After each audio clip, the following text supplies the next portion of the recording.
laid his strong bones down in death by his wife Elizabeth. In the grey stone tomb he made, and after 20 years they laid in that tomb by him and her his son George the astrologer. And masons drove from miles away to scatter the acacia spray upon a melancholy man who had ended where his breath began.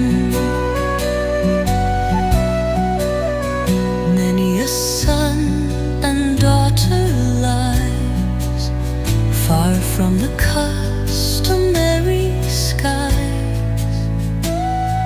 The mother needs his grammar school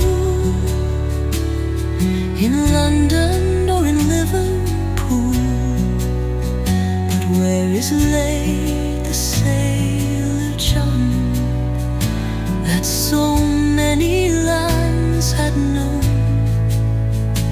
Quiet lands or unquiet seas, where the Indians trade or Japanese. He never found his rest ashore, moping for one voyage more. Where have they laid the sailor John? And yesterday the youngest son, a humorous, unambitious man, was buried near the astrologer. Yesterday in the 10th year since he who had been contented long, a nobody in a great throng,